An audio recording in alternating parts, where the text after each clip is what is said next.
Welcome to our house. Come on in, make yourself comfortable, and I want to tell you about the GIAL online scripture use strategy course that we're offering now. Sally and I are very happy to be able to have you involved in this course, and one reason is that the development of the course has been really not over 1 year or the length of time to put together an online course, but it's been actually through the whole 37 years that we have worked together on this topic of scripture use, of scripture engagement. Way back 37 years ago, I was involved in studying exactly what was happening when some projects had huge impact, spiritual impact in people's lives, and other translation projects didn't seem to have much impact at all. And I found quite a few things that would make a difference. At that time, I wrote a book called The Bible Translation Strategy, which has now gone through 2 printings. And you have an electronic copy of it available on your website. But they told us when we did that we needed to pass the word to other people in other countries, other Bible translators. And so Sally and I had the privilege of traveling to many parts of the world. We've worked in more than 30 countries, and in the process, we've actually been able to talk to believers in more than 100 different ethnic groups. And that is probably one of the highlights of our lives, to be able to do that. And one of the great things that we look forward to in heaven is to meet again with people that we have met who are wonderful Christians from all these different parts of the world. We hope someday that you'll be part of that group too, and we can all meet together and rejoice in what the Lord has done and through the scriptures. But as we developed that, and over time, it became clear that it was possible to organize the different issues that are involved in scripture use and consider them to be a certain kind of strategy model. And we developed that, and we called it the conditions model for scripture use. And that's one of the things that we're really interested in.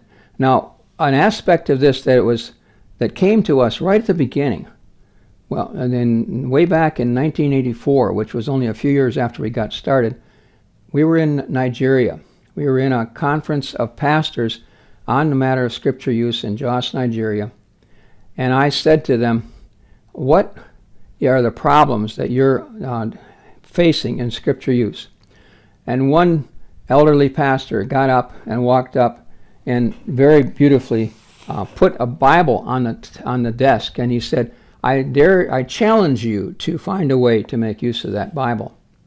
And I asked him what the problem was, and it turned out that they had a really good project. It was a project that was already involved in partnership fully.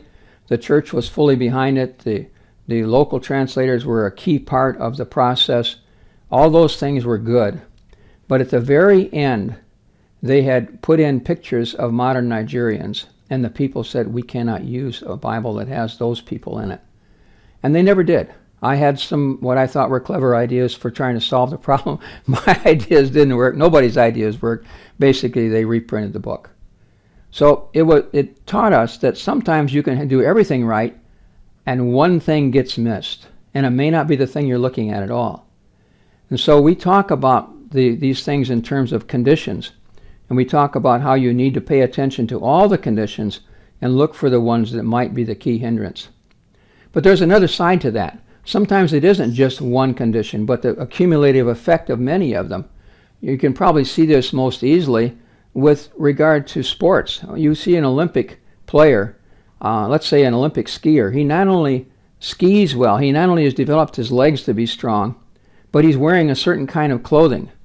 And he has a certain schedule through the course of the day, and he does a whole series of other things, each one of which makes a small contribution to his success. And a player that isn't willing to do that doesn't win. In order to win, you have to pay attention to all the factors, and that's true whether you're playing world football or American football or basketball. It doesn't really matter. Whatever your sport is, you'll know that there are a whole series of things that you'll pay attention to in order to make them effective. So that's part of the course as well. We teach both the ideas of what needs to be looked at and which things are key, but we also teach how to put everything together into a package. One of the things that you're going to have the privilege of doing is actually being a consultant to someone other than yourself in a language project, finding out a lot about what's going on in their situation, and writing up a background report of that, and then writing up a proposed project for encouraging the use of scriptures.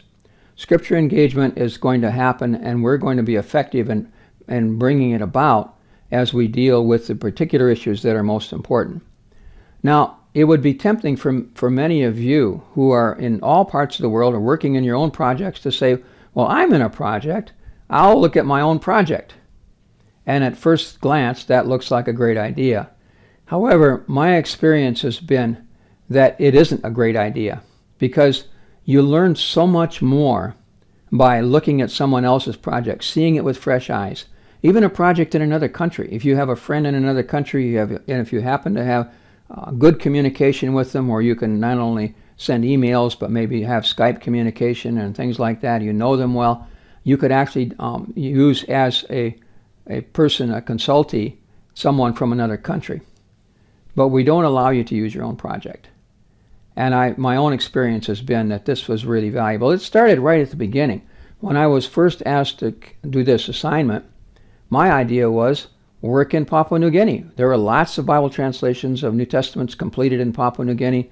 I had been the chair of the anthropology department for some time. I felt like I understood Papua New Guinea's situation pretty well.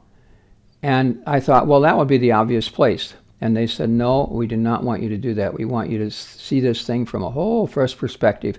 We want you to go to 2 other countries. It happened to be the Philippines and Mexico, countries where there were lots of completed projects that we could look at. And when I was finished with the project, I realized that it had been most valuable. My study was considerably improved by the fact that I had to go to other countries. So I think that this is what's going to happen to you too. You're going to find that your understanding of the things that we're talking about will be improved that way.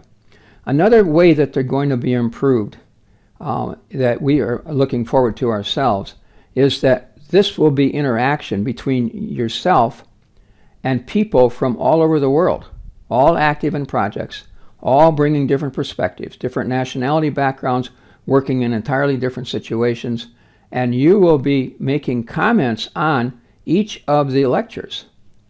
And you'll see their comments, they'll see your comments, you'll need to respond to some of theirs, they'll need to respond to some of yours, and together you will be learning from each other. And we teachers will also be involved in that.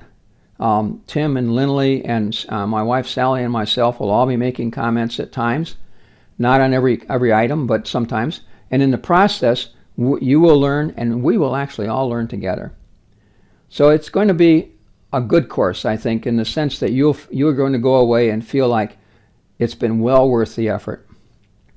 Last thing I want to mention to you with regard to effort is this. In 1989, it was, Sally and I had our last visit to the village where we'd been working in Papua New Guinea. And then we weren't back there until 2007. And I was able to get a government grant to do a language documentation project. And we went back to the same place. And the project was what I did. But the concern, the thing that was closest to our hearts was what had happened to the Christians in that village. What had happened to the church? What was going on? Was it thriving? Was it dying? What was happening? And when we got back there, we found that they treated us like royalty, which we hadn't expected at all. But they told us over and over again that the reason they treated us like royalty was that we had brought the gospel to them for the first time. And it's a long story, but they had been really in trouble. The village was literally dying, physically dying. People were dying all over. And that thing got turned around, and it was the gospel that made the difference. It gave them a new self-image. It gave them friends where they had enemies. It made them fearless. It made them willing to be trying new things. And the end result of those things was huge change. So their lives are immeasurably better right now than they had been when we arrived. And they trace all of it back to what the gospel brings. And so the effort you make in this course, the effort you make in Bible translation, the effort you make in encouraging scripture engagement, those are all worthwhile because they are going to result in people coming to faith. Someday, maybe 100 years from now, we'll meet in heaven and you'll meet the people who came to faith because you made the effort. It's going to be worthwhile.